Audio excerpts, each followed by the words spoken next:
Good afternoon class. आशा करता हूं कि आप सभी लोग बहुत अच्छे होंगे, बढ़िया से अपनी तैयारी कर रहे होंगे। तो चलिए हम लोग हमारे सेशन को आगे बढ़ाते हैं। जैसा कि आप लोग जानते हैं, रेलवे फाउंडेशन बैच में हम लोग न्यूट्रिशन, पोषक तत्व, बड़ा इंपॉर्टेंट चैप्टर है। रेलवे की हर एग्जाम में यहाँ से प्रश्न आते हैं, प्रोटीन से, विटामिन से, कार्बोहाइड्रेट, खनिज, इसी से हम लोग सारे के सारे प्रश्न देखते हैं कि लास्ट टाइम आपको यहाँ से प्रश्न देखने को मिले थे हर रेलवे के एग्जाम में। तो सबसे पहले हम लोग समराइज करते हैं कि लास्ट सेशन में हमने क्या पढ़ा, और उसके बाद फिर हम लोग यहाँ से हमारे सेशन को आगे लेकर चलेंगे। तो अगर आप लोग यहाँ पर देखोगे ना, तो मैं आपको यहाँ पर बताने की कोशिश करूं। हम लोग पढ़ रहे थे पॉलीसेकेराइड। पॉलीसेकेराइड का मतलब होता है कम से कम शुगर होती है 10, और अधिक से अधिक शुगर होती है कितनी? अनंत। तो ये बात आप यहाँ पर याद रखना। अगर मैं आपको बताऊं सेलुलोज की, अगर आपसे बात कहूं, तो यहां पर आप लोग देखो कि जो प्लांट हैं उनमें होता है सेलुलोज, उनकी पत्तियों में होता है। जो पौधों की कोशिका भित्ति, सेल वॉल होती है, वो सेलुलोज की बनी होती, पाचन में सहायता करता है। अपेंडिस्क जो है पहले कभी सेलुलोज को क्या करता था? पचाता था। फिर आप लोग यहाँ पर देखोगे कि अगर मैं आपको यहाँ पर बताने की कोशिश करूं कि जैसे हम यहाँ से आगे बढ़ते हैं, तो आप लोग यहाँ पर देखोगे कि इसका यूज जो है मेडिसिन में, उसके बाद आप लोग देखोगे कपड़ा उद्योग में, पेपर उद्योग में हमने इसका यूज भी देखा, इसका उपयोग हमने देखा। उसके बाद हम यहाँ से आगे बढ़े, आगे बढ़कर हम लोगों ने कुछ क्वेश्चंस भी यहाँ पर सॉल्व किए कि भाई सेलुलोज का बहुलक ग्लूकोज हो गया। फिर आप लोग देखोगे कि प्लांट की जो सेल वॉल हमने देखी, रेयॉन के बारे में हम लोगों ने यहाँ पर डिस्कस किया। फिर जब आगे बढ़े तो हम लोगों ने काइटिन को देखा कि भाई जो कीड़े मकोड़े हैं, आप लोग देखोगे उनकी जो ऊपरी परत होती है वो भी कार्बोहाइड्रेट की होती है। और वो किसकी बनी होती है? तो वो जो है कि भैया काइटिन की होती है। एक कार्बोहाइड्रेट काइटिन, उसकी बनी होती है। प्रकृति में सर्वाधिक मात्रा में पाया जाने वाला कार्बोहाइड्रेट कौन सा है? तो आप लोग कहोगे कि सर वो सेलुलोज है। दूसरा सर्वाधिक मात्रा में पाया जाने वाला अगर आपसे पूछा जाए कौन सा है, आंसर होगा काइटिन होगा। तो ये हम लोगों ने यहाँ पर देखा। जैसे हम यहाँ से आगे बढ़ते हैं, तो आप लोग देखो स्टार्च के बारे में हम लोग पढ़ते हैं। स्टार्च के बारे में सारी चीजें हम लोग यहाँ पर देखेंगे।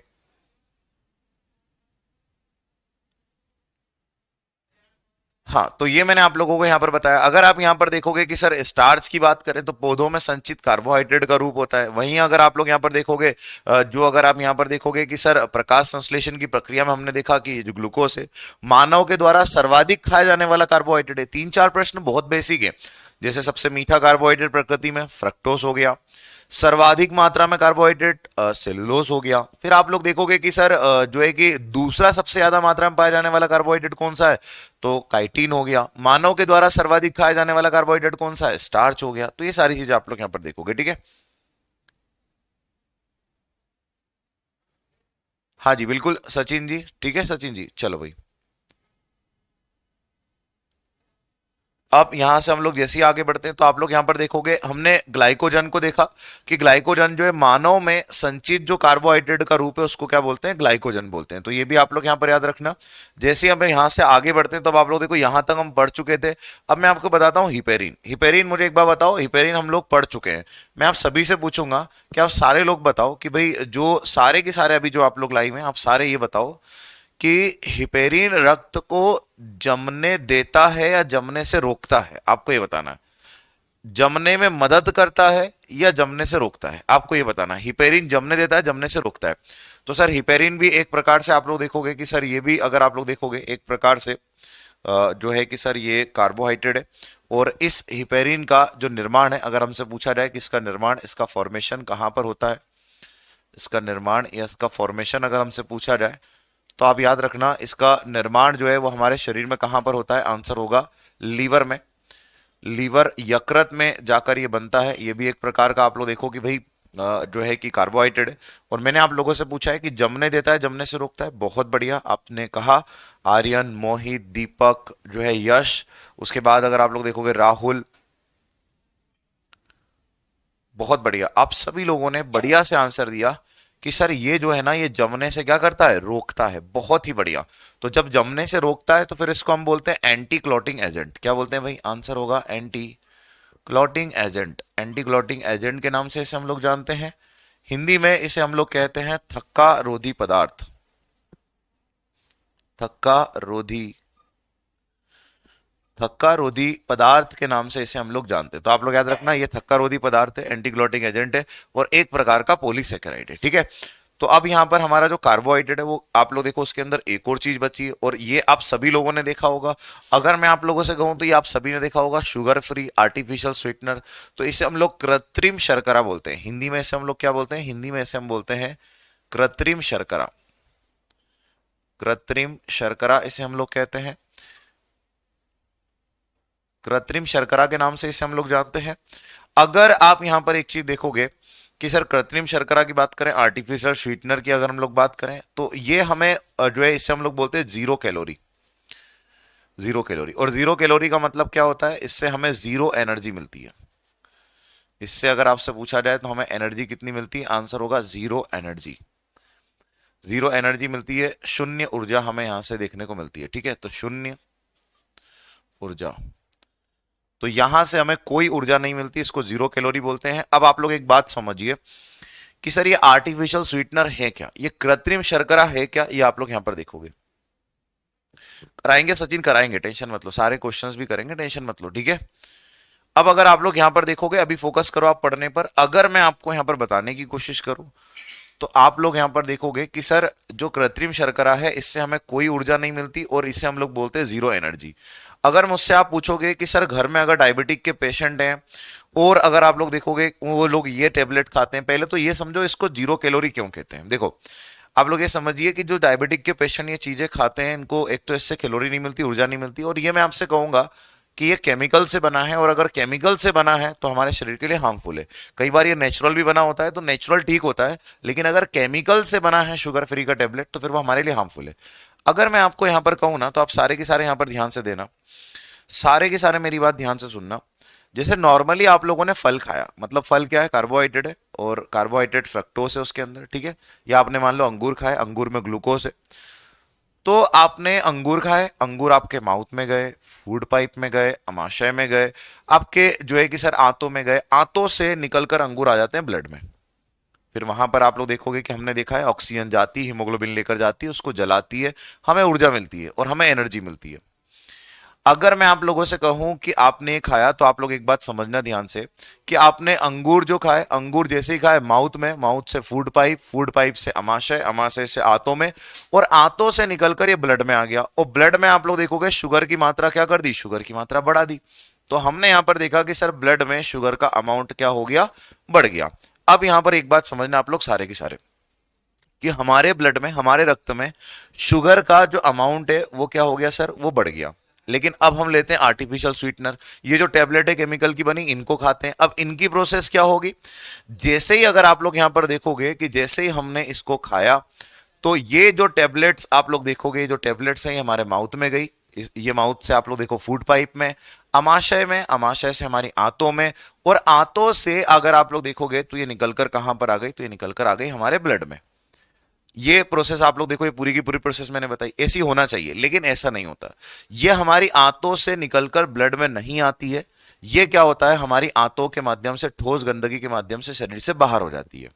मतलब सर ये जो केमिकल है ये हमारे ब्लड में इसका एब्जॉर्प्शन नहीं होता, तो जब एब्जॉर्प्शन नहीं होता, सीधा खाया ठोस गंदगी से, सीधा ये बाहर निकल गया, तो इसको हम क्या बोलेंगे सर? इसको बोलेंगे कि सर इससे हमें कोई ऊर्जा नहीं मिलेगी, इससे हमें जीरो कैलोरी मिलेगी। इस बात को आप लोग याद रखना, ठीक है। हाँ, तो ये जो है इसका अवशोषण नहीं होता, सीधा ये ठोस गंदगी के माध्यम से बाहर हो जाता है, ब्लड में नहीं मिलता। मिलना तो चाहिए इसको, लेकिन नहीं मिलता, क्योंकि केमिकल है और केमिकल सीधे बॉडी से बाहर हो जाते हैं। तो इसी कारण से शुगर के पेशेंट इसका उपयोग करते हैं और उनके ब्लड की शुगर नहीं बढ़ती, क्योंकि लगता तो मीठा है, लेकिन आप लोग देखोगे कि सर हमें लगता मीठा है, उसके बाद भी सर हमारी शुगर नहीं बढ़ती। उसका कारण यह है कि ब्लड में आ ही नहीं पाता, ये आंत के माध्यम से ठोस गंदगी से बॉडी से बाहर। अब कौन कौन सी ऐसी चीजें हैं जो इसके अंदर इस्तेमाल की जाती है, तो आप लोग यहां पर देखो, अगर मैं आप लोगों को यहां पर देखोगे कि कौन कौन सी चीजें हैं जो इसके अंदर इस्तेमाल की जाती है, तो सबसे पहला इसके अंदर इस्तेमाल किया जाता है जिसको बोलते हैं एस्पार्टेम। एस्पार्टेम आप लोग यहां पर याद रखना, एस्पार्टेम को हिंदी में भी हम लोग क्या बोलेंगे? इसको एस्पार्टेम ही कहेंगे, एस्पार्टेम इसे कहेंगे। दूसरा आप लोग यहां पर ध्यान देना, दूसरा जो है यहां पर वो है सैक्रीन, सैक्रीन। तीसरा अगर आप लोग यहां पर देखोगे तो एक हो गया सर एस्पार्टेम, फिर हो गया सेक्रीन। सेक्रीन के बाद में अगर आप लोग यहां पर देखोगे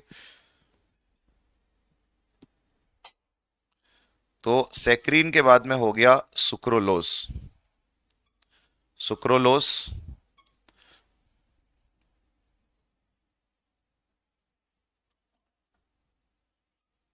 और सुक्रोलोस के बाद में अगर आप लोग देखोगे तो सबसे लास्ट में आपका हो गया एलिटेम। एलिटेम, इसको हम लोग हिंदी में भी क्या कहेंगे, एलिटेम। अब बात समझना, ये केमिकल जो है इतने खतरनाक क्यों है, ठीक है। अब ये केमिकल इतने खतरनाक क्यों है, देखो। अगर बात करें एस्पर्टेम की, एस्पर्टेम की अगर हम लोग बात करें ना, तो ये चीनी से 100 गुना मीठा होता है। चीनी से 100 गुना मीठा होता है। मतलब आप एक बात समझिए, आप एक तरफ 100 किलो जो है कि भैया चीनी रखिए, और एक तरफ आप 1 किलो एस्पर्टेम रखिए, बात बराबर है, दोनों की मिठास जो है बराबर मिलेगी। मतलब 100 गुना ज्यादा मीठा है एस्पर्टेम।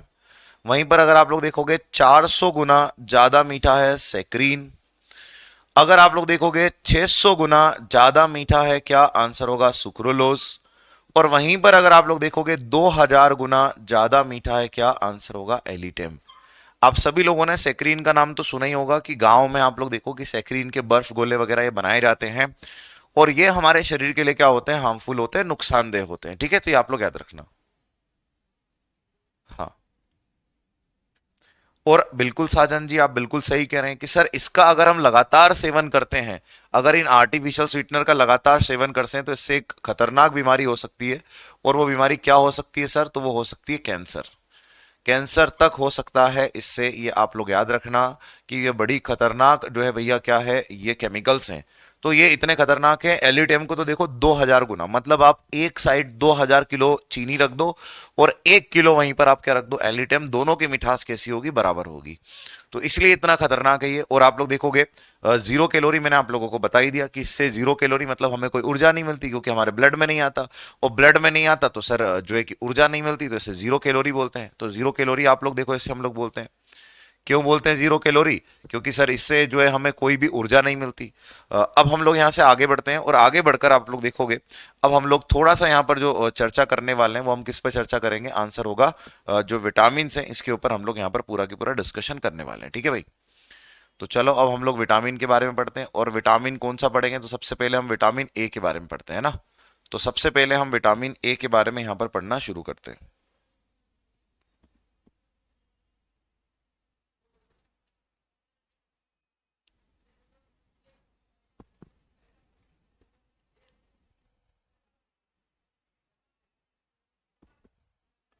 देखो भाई, तो सबसे पहले हम यहाँ पर किसके बारे में चर्चा करते हैं, विटामिन के बारे में। चलो अब आ जाओ विटामिन के बारे में पढ़ते हैं।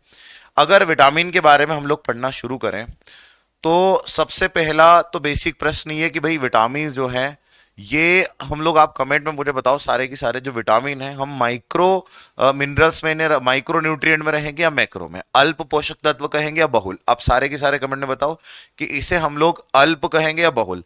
नहीं, बर्फ गोला खा सकते हैं, उसमें कोई दिक्कत वाली बात नहीं है, लेकिन बर्फ गोला ऐसा ना खाओ जिसके अंदर सैक्रिन हो, क्योंकि सैक्रिन वाला हमें नुकसान करेगा। और एक दो बार आप खा सकते हो, उससे प्रॉब्लम नहीं, लेकिन लगातार कंटिन्यूअसली अगर केमिकल बॉडी में जाएंगे तो उससे प्रॉब्लम हो सकती है, ठीक है।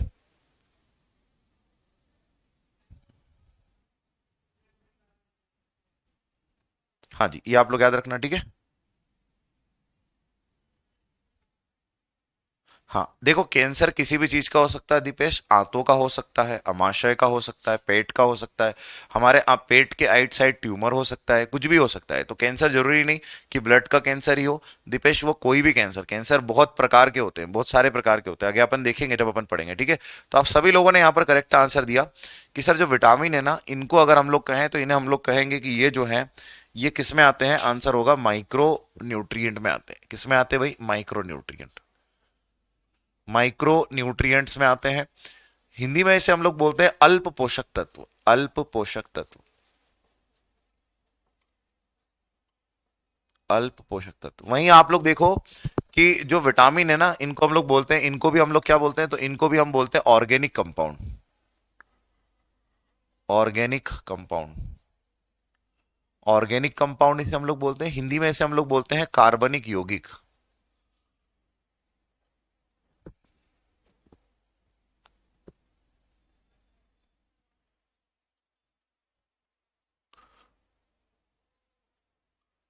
हिंदी में इसे हम लोग बोलते हैं कार्बनिक यौगिक। अब प्रश्न ये आता है सबसे पहले कि भाई विटामिन की खोज किसने की। तो विटामिन की खोज में आप लोग एक नाम याद रखना, और वो नाम बड़ा इंपॉर्टेंट है, कैश्मीर फंक। कैश्मीर फंक वो पर्सन है जो, अगर आप लोग देखोगे, जिन्होंने, आप लोग देखोगे कि भैया किसकी खोज की, आंसर होगा विटामिन की। और अगर कैश्मीर फंक ऑप्शन में नहीं मिले तो फिर आप आंसर लगाना हॉपकिंस। हॉपकिंस हिंदी में हम लोग कहेंगे कैश्मीर, कैश्मीर फंक, और इनको भी हम लोग क्या बोलेंगे, हॉपकिंस। तो कैश्मीर या फिर आप लोग देखोगे हॉपकिंस। कैश्मीर या हॉपकिंस जो हैं, ये अगर आप लोग देखोगे, इन्हें हम लोग क्या बोलते हैं, इन्हें हम लोग बोलते हैं कि इन्हीं ने भैया विटामिन की खोज की। कब की इन्होंने, तो डेट भी आप लोग याद रखना, कहीं कहीं 1911 मिलेगा और कहीं 1912, दोनों ऑप्शन आपको नहीं मिलेंगे, एक ही आपको मिलेगा। तो 1911 1912 में इन्होंने इसकी खोज की, ठीक है। हाँ बिल्कुल, लेकिन एक विटामिन जो है वो हम ग्राम में लेते हैं, जिसका नाम है विटामिन सी। विटामिन सी जो है वो हम किस में लेते हैं, ग्राम में लेते हैं, ठीक है। तो ये आप लोग यहां पर याद रखना। अब आप लोग सारे के सारे यहां पर ध्यान दो। अगर मैं आपको यहां पर बताने की कोशिश करूं कि भाई इसका काम क्या है विटामिन का, तो विटामिन का कार्य अगर हमसे पूछा जाए कि भाई इसका फंक्शन क्या है, तो आप सारे के सारे मेरी बात ध्यान से सुनना। केमिस्ट्री में हम लोग एक शब्द सुनते हैं जिसका नाम है उत्प्रेरक, जिसको हम बोलते हैं कैटलिस्ट। और अगर उत्प्रेरक की अगर हम बात करें, कैटलिस्ट की अगर हम बात करें, तो उत्प्रेरक का मतलब क्या होता है, उत्प्रेरक का मतलब ये होता है कि वो जो अभिक्रिया को क्या कर दे, तेज कर दे। नहीं, दोनों अगर आ गए ना तो हमें ऑप्शन, अगर दोनों ऑप्शन में आ गए तो सबसे पहले नंबर पर हमें कैश्मीर फंक को रखना है, और दूसरे नंबर पर हमें किसको रखना है, हॉपकिंस को रखना है, ठीक है। तो याद रखना आप लोग, अगर दोनों आ गए तो आप हॉपकिंस रखना।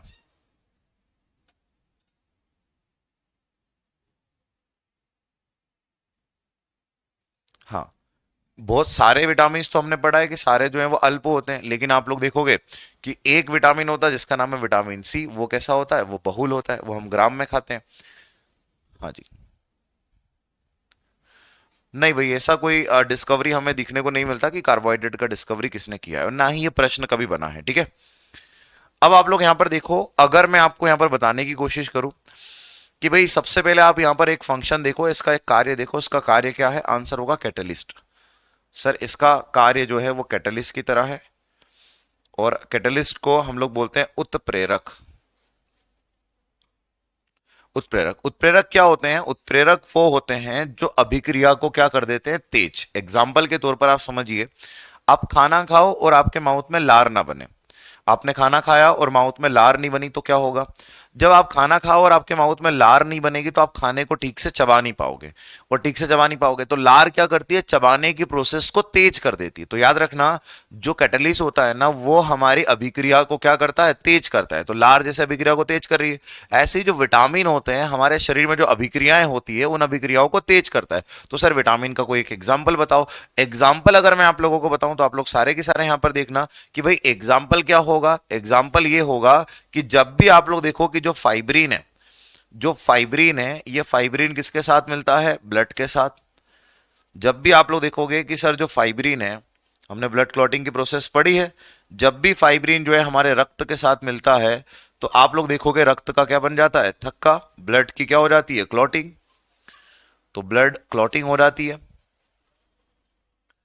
हिंदी में हम लोग कहेंगे रक्त का क्या बन जाता है, रक्त का थक्का बन जाता है। और अगर आप लोग यहां पर देखोगे कि सर ये रक्त का थक्का बन गया, तो रक्त का थक्का किसकी वजह से बना, तो आंसर होगा विटामिन के। विटामिन के ही वो उत्प्रेरक था जिसने इन अभिक्रिया को क्या करा, तेज करा, और उससे आप लोग देखो कि रक्त का क्या बन गया, थक्का। तो इस बात को आप लोग याद रखना, ठीक है।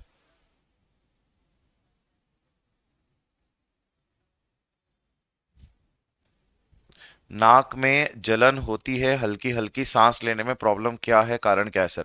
लोकेंद्र जी, एक बार आप जो ईएनटी वाले डॉक्टर होते हैं, जो आप लोग देखोगे ईयर नोस और थ्रोट, जो गले वाले डॉक्टर होते हैं, आंख नाक और गले वाले, जो आप लोग देखोगे कि सर कान नाक गले वाले जो डॉक्टर होते हैं, उनको एक बार दिखा दो, क्योंकि डॉक्टर अच्छे से एग्जामिन कर पाएगा, वो देख पाएगा कि भाई प्रॉब्लम क्या है, ठीक है।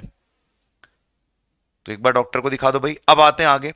अब हम लोग यहां पर ये देखते हैं कि चलो मैं आपसे पूछता हूं भाई विटामिन कितने होते हैं टोटल, जरा मुझे आप लोग बताओ कि भाई टोटल विटामिन कितने होते हैं। तो आप कहोगे कि मैं आपको यहां पर बताता हूं कि भाई विटामिन, पहले तो आप लोग यहां पर देखो, विटामिन ए हो गया, विटामिन बी हो गया, विटामिन सी हो गया, विटामिन डी हो गया, विटामिन ई हो गया, विटामिन एफ हो गया, जी, एच, अरे अरे सर रुक जाओ, ऐसे नहीं होते, विटामिन एफ जी एच नहीं होता, यहां पर आप लिख दीजिए के, बस इतने होते हैं। तो मैं आपसे पूछूं कि बताओ भाई सारे के सारे कमेंट में विटामिन संख्या में कितने होते हैं, विटामिन का नंबर कितना होता है, बताओ भाई सारे के सारे मुझे बताओ विटामिन का नंबर कितना होता है। नहीं, इसको कन्वर्ट नहीं कर सकते आनंद, अपन इसको कन्वर्ट बिल्कुल नहीं कर सकते कि हमें ऊर्जा दे दे, ये हमें कोई ऊर्जा नहीं देगा।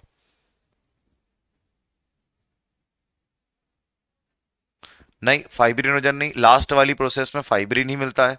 जो लास्ट वाली प्रोसेस उसमें फाइब्रिन ब्लड के साथ मिलता है, रेशा ब्लड के साथ मिलता है। पुरानी क्लास आदर्श तुमने देखी नहीं। देखो विनीत ने सबसे पहले करेक्ट आंसर दिया है कि सर 13 विटामिन होंगे, संदीप ने कहा सर 6 होंगे, बहुत सारे लोग, यश ने भी कहा 6 होंगे। तो बहुत सारे लोग यहां पर जो आंसर लगा रहे हैं वो क्या लगा रहे हैं कि सर 6 विटामिन है।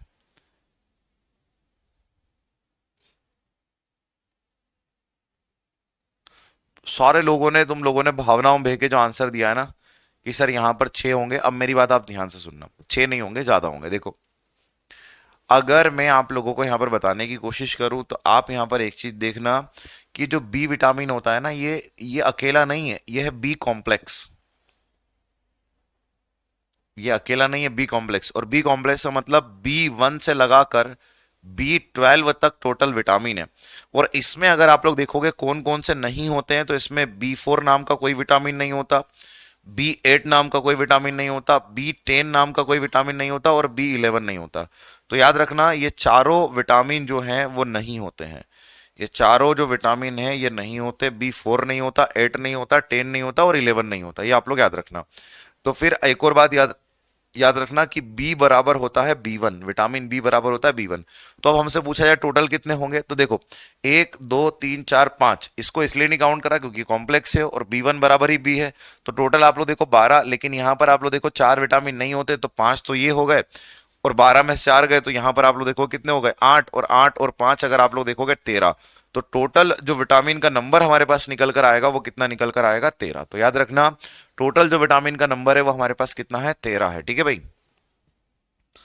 तो टोटल आप लोग देखोगे 13 विटामिन आपको यहां पर देखने को मिलेगा। तो इसेंशियल विटामिन अगर आपसे पूछा जाए कि भाई टोटल कितने होते हैं, आंसर होगा 13 विटामिन जो है वो टोटल आपके सामने होते हैं। अब आगे आ जाओ, अगर आपसे पूछा जाए कि भाई जल घुलनशील विटामिन कौन से हैं और वसा घुलनशील कौन से हैं, तो हम सबसे पहले यहां पर देख लेते हैं जल घुलनशील। जल घुलनशील की अगर हम बात करें तो सर जल घुलनशील वाटर सोल्यूबल विटामिन की अगर हम बात करें, water soluble water soluble vitamin की बात करें तो विटामिन बी होगा और विटामिन सी होगा। वहीं पर अगर आप लोग देखोगे कि भैया वसा घुलनशील विटामिन अगर हमसे पूछा जाए जो वसा में घुल जाए, तो वसा घुलनशील अगर हमसे विटामिन पूछे जाएंगे तो वसा घुलनशील या फिर हम लोग कहें फैट सॉल्युबल की अगर हम लोग बात करें तो वसा घुलनशील या फैट सॉल्युबल की बात करें तो इस विटामिन का नाम क्या होगा, इस विटामिन का नाम होगा KE DA, कीड़ा, कीड़ा हम लोग इसे कहेंगे। अगर आप लोग यहां पर देखो कि ये जो विटामिन है इसको हम लोग बोलते हैं बी कॉम्प्लेक्स, ये क्या है सर, बी कॉम्प्लेक्स है। और इस बी कॉम्प्लेक्स में आप सारे लोग जानते हैं B1 से लगाकर इसमें B12 तक विटामिन होते हैं, लेकिन कौन कौन से नहीं होते सर, इसमें B4 नहीं होता, इसमें B8 नहीं होता, इसमें B10 नहीं होता, और इसमें B11 नहीं होता। तो ये आप लोग याद रखना। तो मैं अगर आपसे पूछूं कि आप मुझे एक बात बताओ, सारे के सारे आप लोग सारे के सारे मुझे एक बात बताओ कि अगर मैं आप लोगों से यहां पर पूछने का प्रयास करूं कि आप ये बताओ कि जल घुलनशील विटामिन ज्यादा है या वसा घुलनशील, पूछो भाई संदीप, संदीप देहरिया जी, क्या आपका डाउट है, आप पूछ लीजिए।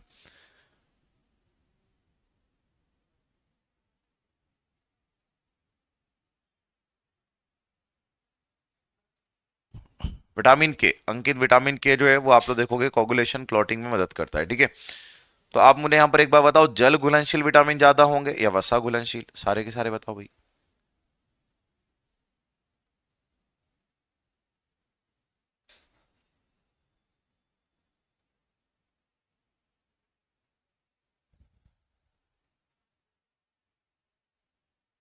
बहुत बढ़िया। तो आप सभी लोगों ने कहा कि सर यहां पर जो वाटर सोल्यूबल विटामिन है ना, वो अगर आप यहां देखोगे तो वो जो है ज्यादा है क्योंकि बी कॉम्प्लेक्स है। और बी कॉम्प्लेक्स मतलब आप लोग देखो 8 तो यही हो गए, और एक विटामिन सी तो 9 हो गए, जो आप लोग देखोगे जो है ज्यादा है। अब आते हैं इनके केमिकल नेम पे, जो हमसे प्रश्न पूछा जाता है रेलवे में, कई बार इनका जो केमिकल नेम है वो हमसे पूछा जाता है। तो सबसे पहले आप लोग देखो विटामिन ए का केमिकल नेम अगर आपसे पूछा जाए तो वो है रेटिनॉल। इसका नाम है रेटिनॉल। हिंदी में भी हम लोग इसे क्या बोलेंगे, इसे हम लोग कहेंगे रेटिनॉल। तो विटामिन ए का नाम रेटिनॉल है। विटामिन सी का नाम अगर आपसे पूछा जाए तो एस्कॉर्बिक एसिड। एस्कॉर्बिक एसिड, इसे हम लोग कहते हैं क्या, आंसर होगा एस्कॉर्बिक अम्ल।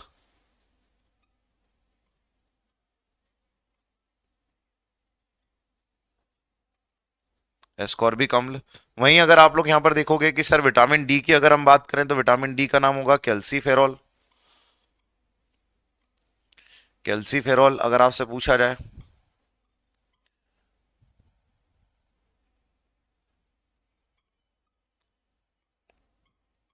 कैल्सीफेरॉल।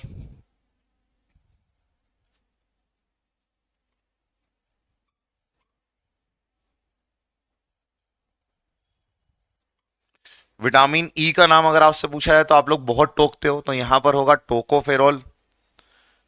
टोकोफेरॉल। टोकोफेरॉल ये आप पर ही रख दिया मैंने, विटामिन ई, ठीक है, क्योंकि बहुत टोकते हो तुम लोग, तो टोकोफेरॉल। टोकोफेरॉल। वहीं पर आप लोग देखो विटामिन के का अगर आपसे नाम पूछा जाए तो विटामिन के का नाम आप एक याद कर लो, अभी दो और बताऊंगा। एक नाम मैंने आपको यहां पर बता देता हूं, नेफ्थोक्विनोन। नेफ्थोक्विनोन। नेफ्थोक्विनोन। हिंदी में भी इसे हम लोग क्या बोलेंगे, हिंदी में भी इसे हम लोग कहेंगे नेफ्थोक्विनोन।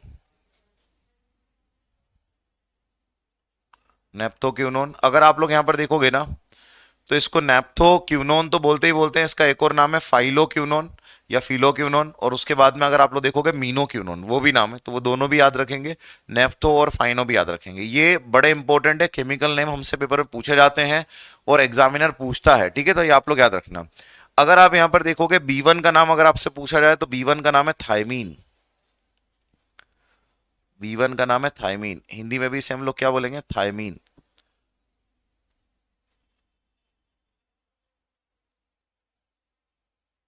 थायमीन। वहीं पर आ जाए B2।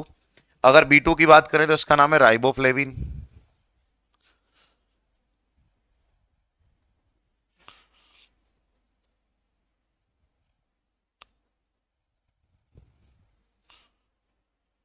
राइबोफ्लेविन। B3 का नाम अगर हम लोग देखें तो B3 का नाम है नियासिन।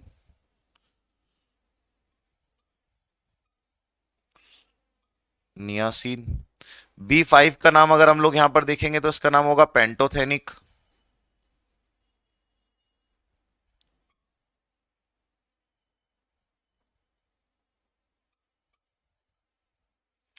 पेंटोथेनिक। पेंटोथेनिक के बाद में इसका नाम होगा पायरोडॉक्सिन।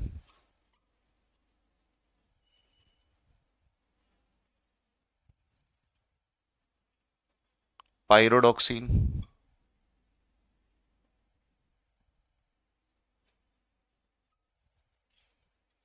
पायरोडॉक्सिन के बाद में B7 का नाम अगर आपसे पूछा जाए तो इसका नाम होगा बायोटीन। बायोटीन। और बायोटीन के बाद में सबसे लास्ट में B9 का नाम अगर आपसे पूछा जाए तो इसका नाम होगा folic acid. Folic acid, Hindi में से हम लोग कहेंगे फॉलिक अम्ल।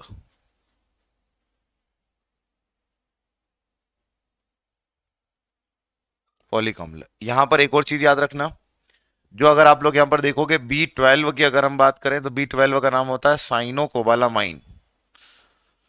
साइनोकोबालामीन या साइनोकोबालामाइन, ठीक है, तो साइनोकोबालामीन ये भी याद रखना आप लोग।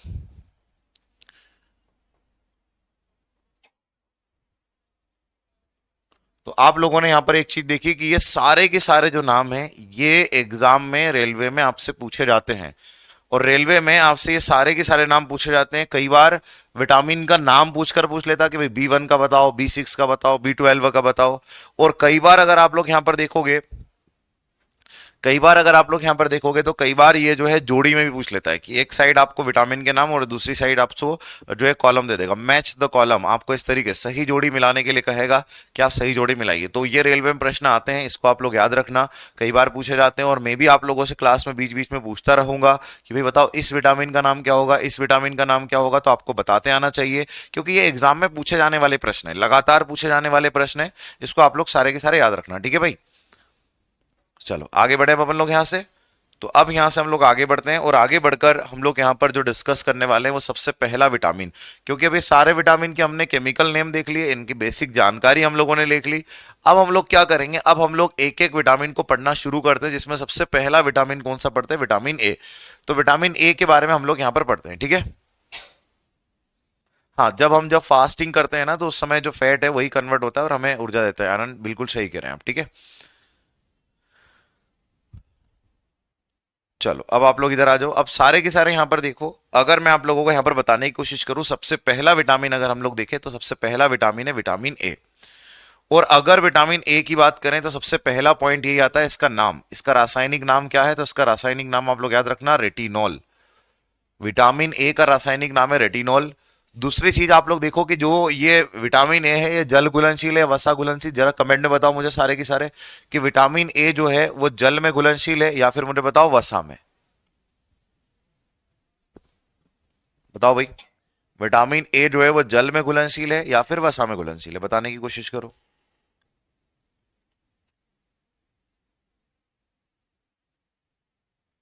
ना ना, B9 ही होगा फॉलिक एसिड, विकास कंफर्म है। B11 कोई विटामिन नहीं होता है।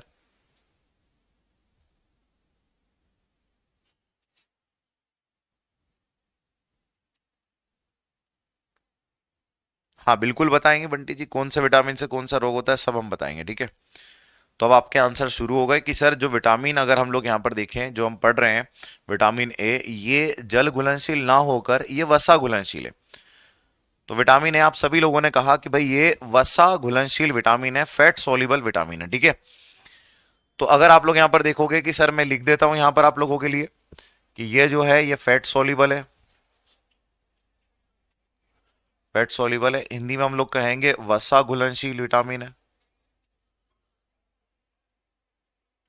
वसा घुलनशील विटामिन है। अब आते हैं इसके कार्य पर। अब हम लोग आते हैं इसके कार्य पर और कार्य हम लोग यहां पर देखने का प्रयास करते हैं। देखो भाई, सबसे इंपॉर्टेंट है, अब आते हैं हम इसके कार्य पर कि भाई इसके कार्य क्या हैं। तो आप यहां पर एक चीज देखना, अगर मैं आपको यहां पर बताऊं कि विटामिन ए का सबसे पहला जो कार्य है वो क्या है, देखो विटामिन ए का सबसे पहला कार्य है formation of WBC. Formation formation of WBC, Hindi में हम लोग कहेंगे डब्ल्यूबीसी का निर्माण। तो इसका सबसे इंपॉर्टेंट काम मैंने आप लोगों को यहां पर बता दिया, डब्ल्यूबीसी का निर्माण। और डब्ल्यूबीसी जो है वो हमें क्या प्रदान करता है, तो आप लोग यहां पर सारे लोग इस बात को जानते हैं कि डब्ल्यूबीसी हमें प्रदान करता है सर इम्यूनिटी। इम्यूनिटी को हिंदी में हम लोग बोलते हैं प्रतिरोधक क्षमता। प्रतिरोधक क्षमता। तो आप लोग यहां पर एक बात याद रखना कि सर ये हमें इम्यूनिटी प्रदान करता है, रोगों से लड़ने की क्षमता। बता चुका हूं मैं आपको कि इम्यूनिटी क्या होती है। बिल्कुल संदीप डेहरिया जी, मैंने आपकी बात पढ़ ली और थैंक यू भैया। जो है भैया कृष्णा जी, आपने भी जो है आपको अगर समझ में आ रहा है तो बहुत बढ़िया, ठीक है। हाँ, तो अगर आप यहाँ पर एक चीज देखोगे ना, अगर मैं आपको यहाँ पर बताने का प्रयास करूं तो आप लोग देखो ये है रेटिनॉल। दूसरा ये वसा में घुलनशील है, इसका काम है इम्यूनिटी, डब्ल्यूबीसी का निर्माण करना, मतलब हमें इम्यूनिटी प्रदान करना। इम्यूनिटी मतलब सर रोगों से लड़ने की जो क्षमता है उसको हम इम्यूनिटी बोलते हैं। तो विटामिन ए बड़ा इंपॉर्टेंट है और बड़ा इंपॉर्टेंट सर क्या है, ये हमें इम्यूनिटी प्रदान करता है, ठीक है। थैंक यू भाई शिवानी जी, थैंक यू सो मच। चलो अब आप लोग यहाँ पर देखो कि हमने यहाँ पर देखा कि एक तो इसका काम हो गया इम्यूनिटी प्रदान करना, दूसरा विटामिन ए का काम देखो, दूसरा इसका काम ये हमारी आंख से संबंधित है। हमारा जो नेत्र है इससे संबंधित है। हमारी जो आंख होती है ना वो दो प्रकार की कोशिकाओं से मिलकर बनी होती है। हमारी जो आंख है वो अगर आप लोग देखोगे दो प्रकार की कोशिका से मिलकर बनी होती है। एक कोशिका का नाम होता है कोन सेल, और इस कोन सेल को हम हिंदी में बोलते हैं शंकु कोशिका। शंकु कोशिका, तो इसको हम कहते हैं शंकु कोशिका। दूसरा अगर आप लोग यहां पर देखोगे तो दूसरा आपको यहां पर मिलेगा रॉड सेल, इसको हम लोग रॉड सेल, और रॉड सेल को हिंदी में हम लोग बोलते हैं शलाका कोशिका। शलाका कोशिका। तो यहां पर आपने दो प्रकार की कोशिका देखी, शंकु कोशिका और शलाका कोशिका। अगर मैं आप लोगों से कहूं कि आप लोग जो आप लोग लाइट में जो देख पाते हैं, जो उजाले में आप देख पाते हैं, जो आप उजाले में देख पाते हैं वो किसकी मदद से देखते हैं, आंसर होगा कौन सेल की मदद से। दूसरा आप लोग यहां पर देखो, एक तो आपने लाइट देख लिया उजाले में, दूसरा आप लोग देखो कि ये जो हम देख पाते हैं शंकु कोशिका की मदद से एक प्रोटीन, और प्रोटीन का नाम है ऑप्सिन। तो ऑप्सिन की मदद से भी हम लोग देख पाते हैं। वहीं श्लाका कोशिका की अगर हम लोग बात करें तो आप लोग देखोगे कि सर ये तो हमने देख लिया उजाले में। अगर हमसे एग्जामिनर पूछे कि भाई डार्क में, अंधेरे में हम किसकी मदद से देखते हैं, तो अंधेरे में आप लोग याद रखना, अंधेरे में हम श्लाका कोशिका की मदद से देखते हैं। और यहां पर एक प्रोटीन बनता है, उस प्रोटीन का नाम है ऑप्सिन। उस प्रोटीन का नाम क्या है? रेडोप्सिन। उस प्रोटीन का नाम होगा रेडोप्सिन। तो रेडोप्सिन की मदद से आप लोग देखोगे कि इस रेडोप्सिन की मदद से हम जो है वो अंधेरे में देख पाते हैं। तो आप यहां पर एक बात समझना सारे के सारे, ठीक है।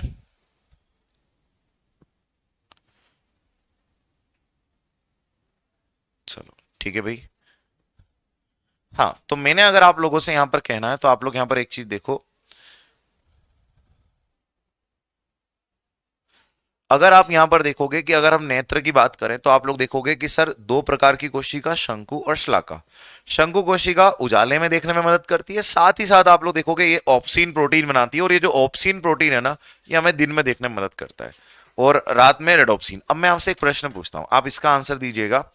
और प्रश्न मेरा आप लोगों से ये है कि बताओ उल्लुओं में कौन सा प्रोटीन ज्यादा होता होगा? उल्लुओं में जो है भाई ऑप्सिन होता होगा या रेडोप्सिन होता होगा? आपको ये बताना है कि उल्लुओं में कौन सा प्रोटीन ज्यादा होता होगा। बताओ भाई सारे के सारे, अगर आपसे यहां पर पूछेंगे। लवकुश पटेल, डब्ल्यूबीसी कहाँ बनता है? हमने पढ़ा है बोन मेरो में बनता है, अस्थि मज्जा में। पुरानी क्लास आप देखोगे तो वहां पर आपको दिख जाएगा, ठीक है। अगर एचआईवी विटामिन ए देकर इम्यूनिटी बढ़ाई जा सकती है। एचआईवी जब हो जाता है ना तो इम्यून सिस्टम काम ही नहीं करता है। बताऊंगा मैं आप लोगों को, नहीं बढ़ती इम्यूनिटी, बिल्कुल नहीं बढ़ती। विटामिन ए दे भी दोगे तो भी नहीं बढ़ेगी। जब एड्स पर आएंगे तब हम लोग यहाँ पर देखेंगे। तो मैंने आपसे बोला उल्लुओं में कौन सा प्रोटीन ज्यादा होगा, तो आपके आंसर आना शुरू हो चुके हैं कि उल्लुओं में रेडोप्सिन ज्यादा होता है, क्योंकि वो रात में आप लोग देखो बढ़िया से देखते हैं, तो आप लोग देखोगे ये। अब आप लोग यहाँ पर एक बात समझना, यहां सबसे इंपॉर्टेंट चीज आप लोग समझना कि जो ऑप्सिन है, ये जो ऑप्सिन है ना, यही कन्वर्ट होता है किसमें? यही कन्वर्ट होता है रेडोप्सिन में। तो जो ऑप्सिन है जिससे हम दिन में देखते हैं और जो रेडोप्सिन है जिससे हम रात में देखते हैं, तो ऑप्सिन ही कन्वर्ट होता है रेडोप्सिन में। और यहां पर खास बात यह है कि इसको कन्वर्ट करता है कौन? आंसर होगा विटामिन ए।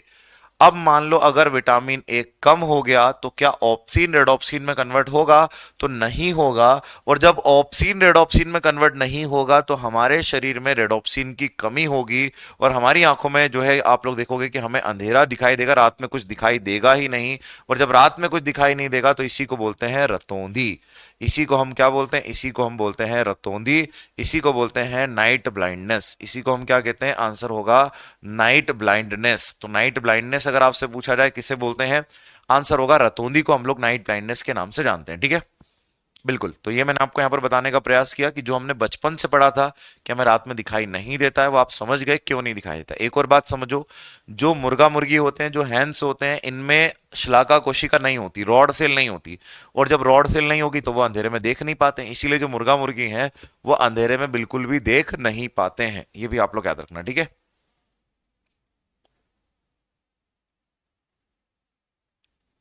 हाँ जी।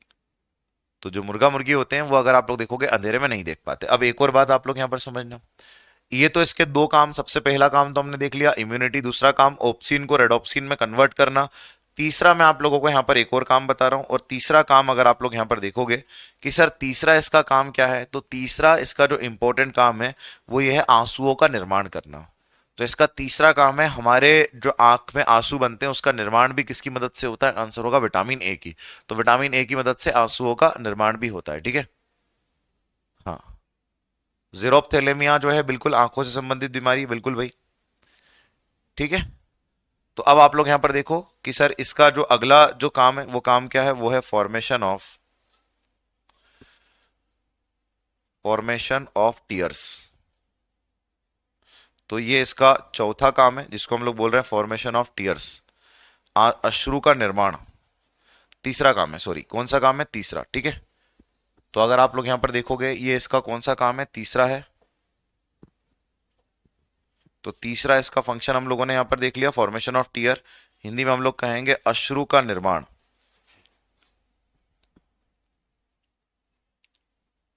तो ये आप लोग यहां पर याद रखना। तो ये हमने पूरा की पूरा यहां पर देख लिया, ठीक है। हाँ, अब आप यहाँ पर देखो कि सर जो है इसकी कमी से बीमारियां क्या क्या होगी, मतलब क्या क्या इसकी कमी से जो है बीमारियां हो सकती है। तो अगर आप लोग यहाँ पर देखोगे, सबसे पहली बीमारी तो हमने यहाँ पर देख ली, सबसे पहली बीमारी है रतौंधी। रतौंधी जिसको हम बोलते हैं नाइट ब्लाइंडनेस।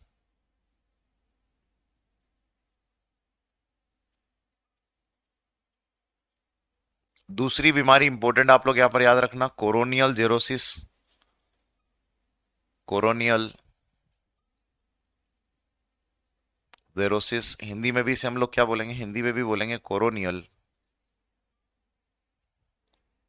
कोरोनियल जेरोसिस।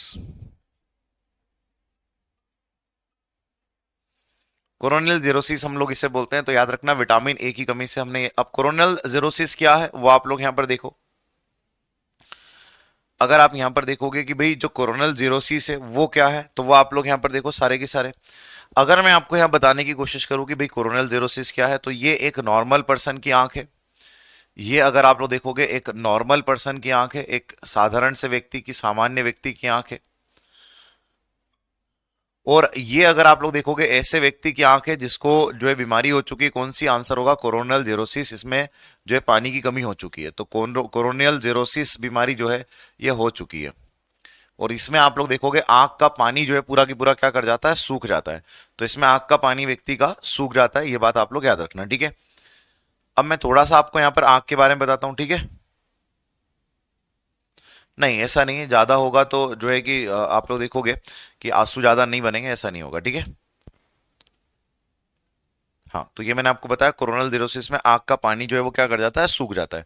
अब आप लोग यहाँ पर एक और चीज देखो कि अगर मैं आपको यहाँ पर बताने का प्रयास करूं कि अगर हम लोग यहाँ पर हमारी आंख के बारे में देखें, तो अब मैं थोड़ा सा मैं आपको आंख के बारे में बताऊंगा कि जो हमारी आंख है उससे जो है कैसे प्रश्न यहाँ पर हमसे पूछे जा सकते हैं, वो मैं आप लोगों को यहाँ पर बताऊंगा। तो आप सारे यहाँ पर ध्यान देना।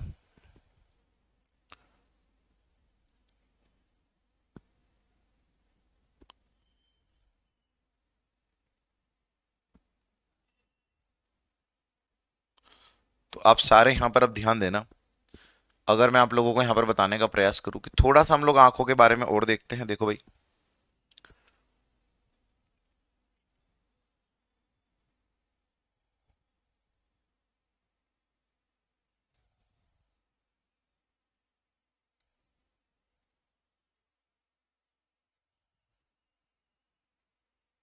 थोड़ा सा हम लोग आंखों के बारे में यहाँ पर और देखते हैं, देखो।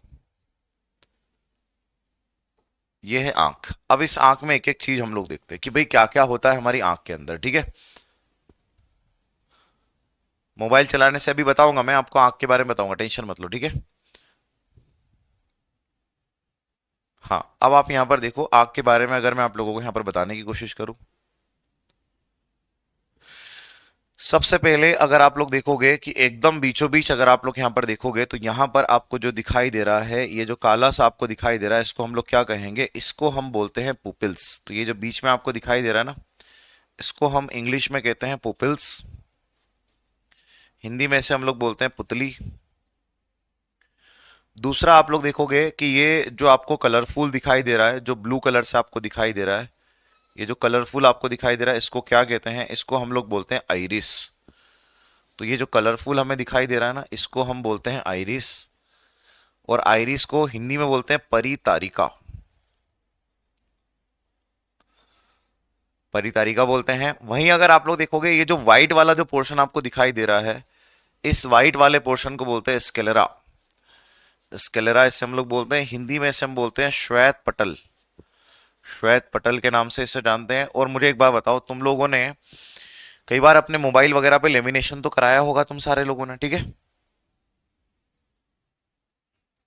हाँ, ये कोरोनियल यूरोसिस जो है ना, ये जो है कि अगर पहली स्टेज में है तो ठीक हो जाती है। लेकिन अगर कोरोनियल यूरोसिस मतलब आपने ध्यान ही नहीं दिया, पानी सूखता जा रहा है, सूखता जा रहा है, सूखता जा रहा है, आपने ध्यान नहीं दिया, तो फिर आप लोग देखो कि आंखों की रोशनी भी जा सकती है। कोरोनियल यूरोसिस इतनी खतरनाक बीमारी है कि इसमें आंखों की रोशनी तक जा सकती है। हाँ जी। हाँ, इसकी टेंशन मत लो, ये एक टॉपिक जो आई वाला है ना, इसको और डिटेल में कहाँ पढ़ेंगे, जब हमारा एक टॉपिक आएगा सेंसरी ऑर्गन, हमारे संवेदी अंग होते हैं। और हमारे जो 5 संवेदी अंग है, जैसे हमारा आंख हो गया, कान हो गया, नाक हो गया, जीभ हो गया, ये सारा हम लोग वहां पर पढ़ेंगे, ठीक है, तो टेंशन नहीं लेना। अब यहां पर आप लोग देखो कि अगर मैं आप लोगों को बताने की कोशिश करूं कि आपने सभी लोगों ने अपने मोबाइल पर कभी लेमिनेशन कराया होगा और अपने मोबाइल के ऊपर पतली सी पन्नी जो है ट्रांसपेरेंट चढ़ाई होगी, वैसे ही हमारी आंख के ऊपर एक पतली सी पन्नी होती है, ट्रांसपेरेंट होती है। और ये जो ट्रांसपेरेंट पन्नी होती है ना, इसी को हम क्या बोलते हैं, इसको हम बोलते हैं कॉर्निया। तो याद रखना, इसको हम क्या बोलते हैं, इसी को हम बोलते हैं कॉर्निया। जो हमारे आंख के ऊपर एक लेयर होती है, इसको हम कॉर्निया कहते हैं। और अगर बात करें सर कॉर्निया की, अगर बात करें सर कॉर्निया की अगर हम लोग बात करें, इंग्लिश में भी इसे हम लोग क्या बोलेंगे, इंग्लिश में भी इसे हम कॉर्निया ही कहेंगे। तो अगर कॉर्निया की अगर हम बात करें ना सर, तो ये जो कॉर्निया है, ये वही पार्ट है आंखों का जो हम डोनेट करते हैं, जो हम दान करते हैं। तो याद रखना, कॉर्निया वही पार्ट है जो हमारी आंखों का, जिसे हम लोग क्या करते हैं, डोनेट करते हैं, जिसे हम लोग क्या करते हैं, दान करते हैं। तो इसे हम दान करते हैं। और ये कितने घंटे के भीतर दान करते हैं, आंसर होगा 6 घंटे के भीतर। अब मेरी बात आप लोग समझना है, 6 घंटे के भीतर क्या है, इसका मतलब क्या है। आप लोग देखो, जो व्यक्ति अपनी आंख को दान करते हैं, उसमें मैंने आपको आंख का हर एक पार्ट बताया, उसमें से कौन सा ऐसा पार्ट है जो आंख का दान किया जाता है, तो वो है कॉर्निया। ये एक झिल्ली है, पतली सी ट्रांसपेरेंट झिल्ली होती है। और ये झिल्ली अगर मैं आप लोगों को बताऊं, ये झिल्ली जो है, जैसे मान लो किसी व्यक्ति ने अपनी आंखें दान कर दी, अब उसकी मृत्यु हुई मान लो 12 बजे, दोपहर 12 बजे उसकी मृत्यु हो गई। अब उस व्यक्ति की अगर दोपहर 12 बजे मृत्यु हुई है, तो 6 बजे से पहले पहले उसके शरीर से आंखें या कॉर्निया जो है वो क्या कर लेना होगा, निकाल लेना होगा, तभी हम यूज कर पाएंगे। अगर 6 घंटे के बाद भी कॉर्निया उस मृत शरीर में रह गया, तो आप लोग देखो फिर वो हमारे कोई काम का नहीं रहेगा। तो एक बात याद रखना, ये 6 घंटे के अंदर आप लोग देखोगे जो है आपको ये देखने को मिलेगा, ठीक है। हाँ जी बिल्कुल, जीरोप्थेलिया थैलेमिया में आपको बताऊंगा आगे, टेंशन मत लो। जीरोप्थेलेमिया पर ही आ रहे हैं हम लोग, लेकिन पहले हम आंख को देख लें, फिर जीरोप्थेलेमिया सारी चीजों पर आएंगे, मत टेंशन लो। तो विटामिन ए की कमी से क्या क्या होगा, ये मैं आपको बताऊंगा, ठीक है। तो हमने यहाँ पर एक चीज देखी कि सर जो डोनेट करने वाला जो पार्ट है वो कौन सा है, हमारा जो है कॉर्निया। और ये 6 घंटे के भीतर जो है वो क्या कर दिया जाता है, दान कर दिया जाता है। क्योंकि जब आप लोग देखोगे, जब किसी व्यक्ति की मृत्यु होती है, तो उसकी बॉडी के अंदर अलग अलग तरीके के रिफॉर्म आते हैं। जैसे आप लोग देखोगे कि उसका टेम्परेचर कम होने लगता है, टेम्परेचर कम होने लगता है, बॉडी ठंडी होने लगती है। जैसे जैसे आप लोग देखोगे कि टेम्परेचर कम होता है, बॉडी पे अकड़न भी आने लगती है। साथ ही साथ जो ब्लड होता है वो पूरा की पूरा कहाँ, नीचे एक जगह पर आकर बैठ जाता है, तो बॉडी में डिफॉर्म आते हैं। इसीलिए डॉक्टर्स वगैरह कहते हैं कि भाई हम जो है इसको 6 घंटे के भीतर भीतर ही अगर निकाल लें, तो ये हमें यूज करने को मिलेगा, ठीक है। अगर आप लोग देखोगे कि जो ब्लू कलर होता है आइरिस का, या ब्लैक या ब्राउन, ये ज्योग्राफी पर डिपेंड करता है कि हम किस ज्योग्राफी से हम लोग आते हैं। जैसे एग्जाम्पल के तौर पर अगर आप लोग देखोगे, हम लोग जो हैं, हम जो इंडिया में हम लोग हैं सारे के सारे, तो हमारा जो आंख होगा, या तो आप लोग देखो ब्राउन कलर का होगा या ब्लैक कलर का होगा। लेकिन आप यूएसए चले जाओ, टर्की वगैरह, इस कंट्री में अगर आप जाओगे, तो यहाँ पर जो आइरिस होती है, इसका कलर आपको ब्लू भी देखने को मिलेगा। यूएसए हो गया, जो आप लोग देखो वेस्टर्न कंट्री है, या इधर जो मोरक्को वगैरह आप चले गए, टर्की वगैरह चले गए, तो यहाँ पर जो आई है आपको ब्लू देखने को मिलेगी। तो ज्योग्राफी की, जैसे ज्योग्राफिकल कंडीशन का एक एग्जांपल दूं, कि जैसे नेपाल के आइट साइड जो हमारे जो आप लोग देखो स्टेट है, तो उधर आप लोग देखोगे उन लोगों की हाइट कम होती, पहाड़ी क्षेत्र में हाइट क्या होती, कम। जब भी नोटिफिकेशन भी निकलता है, तो पहाड़ी क्षेत्र वालों को जो है स्पेशल रिलैक्सेशन दिया जाता है हाइट में। वहीं आप लोग देखो कि अगर मैं आपसे कहूं कि भाई जो पंजाब वगैरह में आ जाओ, तो वहां पर आपको हाइट जो है वो नॉर्मल आपको 6 फीट जो है वो देखने को मिलेगी, कि 6 फीट हाइट जो होती है पंजाब में होती है, ठीक है।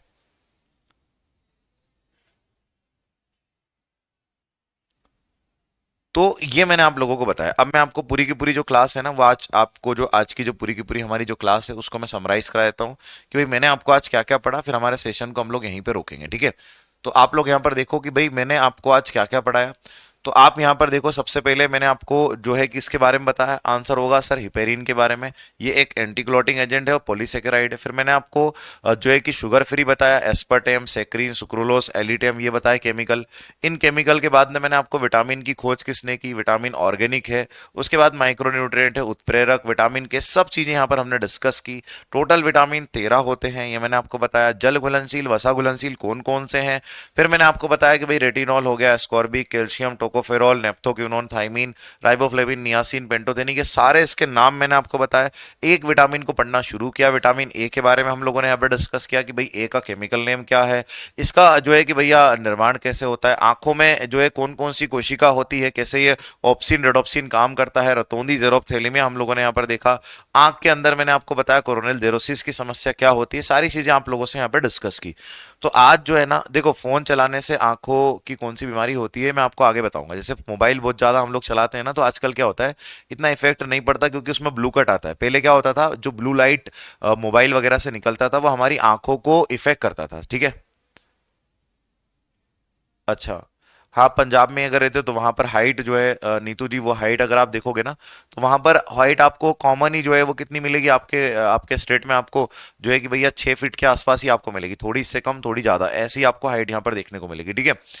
तो ब्लू लाइट पहले आता है, पहले जब नहीं आता था मोबाइल वगैरह में तो हम ब्लू कट चश्मे इस्तेमाल करते थे कि ब्लू कट चश्मे का इस्तेमाल करें जिससे वो लाइट जो है वो नहीं आए। लेकिन आजकल ऐसे मोबाइल ऐसे लैपटॉप आने लगे हैं कि उसमें ऑटोमेटिकली आप लोग देखोगे कि ब्लू कट आते हैं। लेकिन आप कंटिन्यूअसली मत रहा करो, 50 मिनट आप पढ़ा, फिर 5-7 मिनट का ब्रेक लिया, फिर वापस आ गए। तो ब्रेक ले लिया करो 5-7 मिनट का, जब आपको क्लास के बीच में ब्रेक मिले ना, तो उस ब्रेक में आप अपने आंखों को जो है थोड़ा रेस्ट दे दिया करो, ठीक है। तो ये आप लोग याद रखना। चलो भाई, आज जो हमारा सेशन है ना, इसको हम लोग यहीं रखते हैं। आज हमारे सेशन को यहीं तक रखते हैं, अगली क्लास में जब हम लोग आएंगे तो इसको आगे कंटिन्यू करेंगे। Thank you class, thank you so much, जय हिंद।